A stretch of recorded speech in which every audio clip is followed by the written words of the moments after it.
Hello दोस्तों, आप सभी का स्वागत है प्रकाश जीएस एकेडमी में। मैं प्रकाश आप सभी का स्वागत करता हूं। दोस्तों, आज हम पढ़ने वाले हैं आर्मी अग्निवीर स्पेशल गणित की क्लास में औसत। सबसे पहले बात करते हैं औसत बराबर। तो औसत बराबर होता है आपका दिए गए परिणामों का योग बट्टे दिए गए परिणामों की संख्या।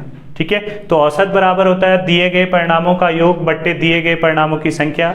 नेक्स्ट बात करते हैं प्रथम n प्राकृतिक संख्याओं का योग। हमेशा ध्यान दे लेना, प्रथम n प्राकृतिक संख्याओं का योग बराबर होता है n+1/2। ठीक है, तो ध्यान दे लेना, प्रथम n प्राकृतिक संख्याओं का योग बराबर होता है n+1/2, जबकि औसत में क्या होता है, एक n हट जाता है। ध्यान दे लेना, यही क्वेश्चन आपसे पूछा जाएगा कि प्रथम n प्राकृतिक संख्याओं का औसत, तो वहां पर हो जाएगा n+1/2। ठीक है, नेक्स्ट बात करते हैं प्रथम n सम संख्याओं का योग। ध्यान दे लेना, प्रथम n सम संख्याओं का योग जो होता है वो होता है n+1। ध्यान दे लेना, आपका जो प्रथम n सम संख्याओं का योग होता है वो होता है n+1, जबकि औसत में आपका एक n हट जाता है और प्रथम n सम संख्याओं का औसत जो होता है वो होता है n+1। नेक्स्ट बात करते हैं प्रथम n विषम संख्याओं का जो योग होता है वो n² होता है। ध्यान दे लेना, प्रथम n विषम संख्याओं का योग n² होता है, जबकि प्रथम n विषम संख्याओं का जो योग औसत होता है वो n होता है। दोस्तों, आगे बात करते हैं, इसी से रिलेटेड आपका एक सूत्र फिर से पूछा जाता है, प्रथम n प्राकृतिक संख्याओं के वर्गों का योग। ठीक है, प्रथम n प्राकृतिक संख्याओं के वर्गों का योग होता है आपका n+1 2n+1/6, जबकि औसत होता है आपका n+1 2n+1/6। तो ये थे आपके औसत से संबंधित प्रमुख सूत्र।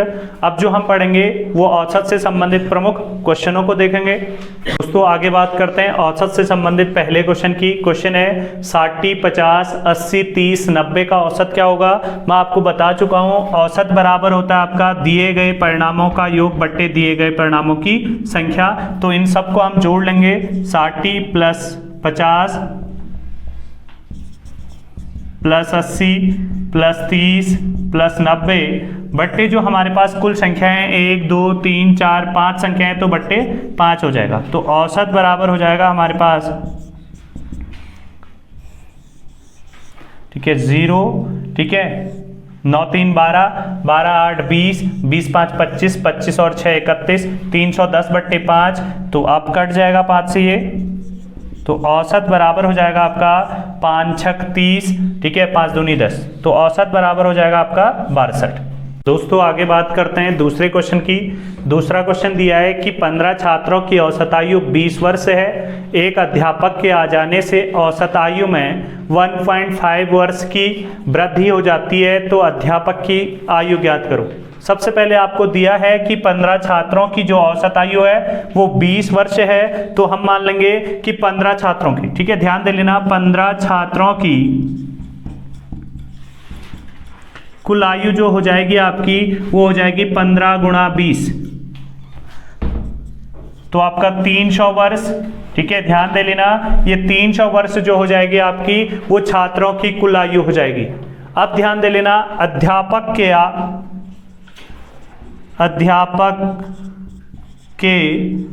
आ जाने के बाद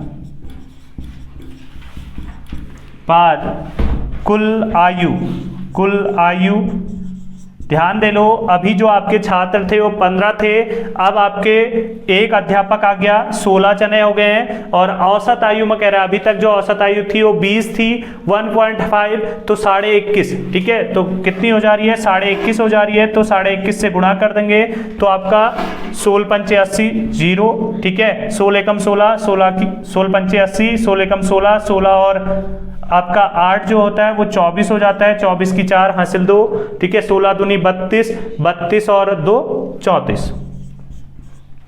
तो आपका अध्यापक के आ जाने के बाद कुल आयु जो हो जा रही है वो आपकी हो जा रही है 344 वर्ष। ठीक है, तो ध्यान दे लेना, ये हो जा रही है आपकी 344 वर्ष। तो अध्यापक की आयु क्या हो जाएगी, हम क्या करेंगे, ध्यान से समझना है। यहाँ पर जो अध्यापक के आने के बाद जो कुल आयु हो जा रही है उससे हम यदि 15 छात्रों की कुल आयु घटा दें तो अध्यापक की आयु आपकी निकल जाएगी 344 माइनस हम 300 कर दें तो 44 वर्ष जो होगा वो अध्यापक की आयु ज्ञात हो जाएगी। तो अध्यापक की आयु कितने वर्ष होगी? 44 वर्ष। फिर से समझना, 15 छात्रों की औसत आयु 20 वर्ष है। एक अध्यापक के आ जाने से औसत आयु में 1.5 वर्ष की वृद्धि हो जाती है, तो अध्यापक की आयु ज्ञात करो। तो 15 छात्रों की कुल आयु जो हो जाएगी हमारी वो 15 गुणा 20 जो कि आपका 300 वर्ष हो जाएगी। अध्यापक के आ जाने के बाद जो कुल आयु हो जाएगी, अब पहले 15 जने थे, अब 16 जने हो गए हैं। औसत आयु पहले 20 थी, अब उसमें 1.5 की वृद्धि होगी 1.5, तो 21.5। तो अध्यापक के आने बाद कुल आयु जो होगी वो 344 वर्ष होगी। तो हम क्या करेंगे, अध्यापक की आयु ज्ञात करने के लिए अध्यापक के आने के बाद जो कुल आयु है उसमें से जो 15 बच्चों की कुल आयु है उसको घटा देंगे तो अध्यापक की आयु ज्ञात हो जाएगी। दोस्तों आगे तीसरा क्वेश्चन है, 5 क्रमागत संख्याओं का औसत, ध्यान दे लेना, यहाँ पर औसत है 5 क्रमागत संख्याओं का जो औसत है वो आपका 35 है। तो सबसे बड़ी संख्या ज्ञात करो। सबसे पहले हम मान लेंगे कि 5 क्रमागत का मतलब है कि एक के बाद एक। तो हम मान लें सबसे छोटी संख्या x है, उसके बाद x प्लस 1 आया होगा, उसके बाद x प्लस 2 आया होगा, उसके बाद x प्लस 3 आया होगा, उसके बाद x प्लस 4 आया होगा। तो हमारे पास ये 5 क्रमागत संख्याएं होगी, 1 2 3 4 5। ठीक है, तो हमने कहा कि पहली क्रमागत संख्या x है, फिर x प्लस 1 है, ठीक है, फिर x प्लस 2 है, फिर x प्लस 3 है और फिर x प्लस 4 है। इन सब का योग आपको पता है कि औसत बराबर होता है दिए गए परिणामों का योग बट्टे दिए गए परिणामों की संख्या। हमारे पास 5 परिणाम है और औसत आपको दिया है कि कितना है, 35 है। तो सेम कंडीशन करेंगे। हमने मान लिया कि पहली क्रमागत संख्या हमारी x थी, दूसरी x प्लस 1 हो जाएगी, तीसरी x प्लस 2 हो जाएगी, चौथी x प्लस 3 हो जाएगी और पांचवी x प्लस 4 हो जाएगी। ठीक है, तो 5 हमारे पास क्रमागत संख्याएं होगी हैं और बट्टे हमने 5 कर दिया और उनका औसत हमें दिया है कि कितना है, 35 है। तो इन सबको जोड़ लेंगे, x को एक साथ जोड़ लेंगे, 1 2 3 4 5। ठीक है, 5x प्लस, ध्यान दे लेना, जो आपकी चर संख्याएं हैं, ठीक है, 1 2 1 3 3 6 और 4 10। ठीक है, बट्टे आपका 5 है, बराबर आपका कितना है, 35 है। तो आप क्या करेंगे, इसको यहां गुणा कर लेंगे पहले। तो 5x प्लस 10 बराबर आपका है 35 गुणा 5।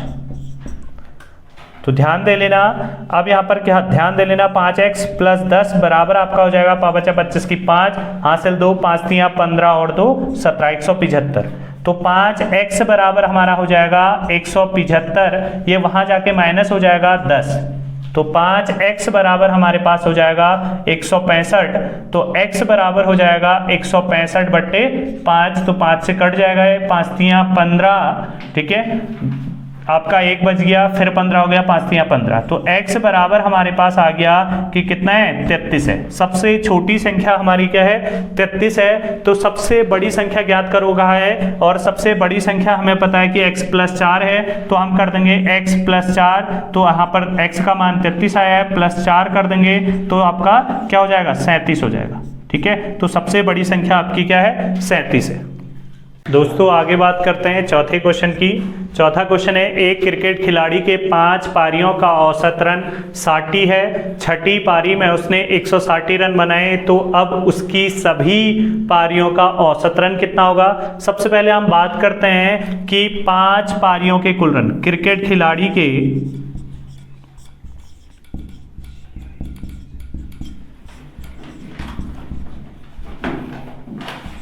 5 पारियों के कुल रन। तो यहां पर आपको दिया है, ध्यान दे लेना, कि 5 पारियों का औसत रन 60 है, तो लगभग उसने औसत निकाल के हमें दिया है। तो 5 गुणा 60 हो जाएगा, तो आपका 6 पंचे 30, 300 रन।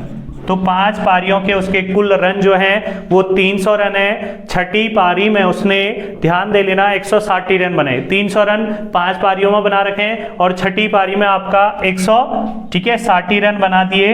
तो कुल रन उसने जो बना दिए वो बना दिए आप 460 रन। ठीक है, ध्यान दे लेना कि कुल रन उसके हो गए हैं 460। तो अब वो कह रहा है कि तो अब सभी पारियों का औसत रन कितना होगा। पहले यहाँ पर 5 पारियां थी, ये छठी पारी है। 6 पारी के बाद आपके जो कुल रन हो गए हैं वो 460 हो गए हैं और 5 पारियां पहली थी, तो ये आपकी 6 पारियां होगी, टोटल 6 होगी। तो 6 से भाग दे देंगे, 6 7 42, ठीक है, 4 बच जाएगा, 40 हो गया, ठीक है, 6 6 36, ठीक है, 4 बच जाएगा, ठीक है, फिर आपका 6 6 36, ठीक है, फिर 4 4 बचते रहेगा, तो आपका आ जाएगा 76.66, ठीक है, आपके ये क्या हो जाएंगे उसके, ठीक है, औसत रन हो जाएंगे। तो आपका उसकी सभी पारियों का जो औसत रन हो गया वो 76.66 रन हो गए। दोस्तों वीडियो अच्छी लगी तो मेरे चैनल को लाइक करें, शेयर करें, सब्सक्राइब करें, और औसत की एक वीडियो हम नेक्स्ट पार्ट में पढ़ेंगे। धन्यवाद।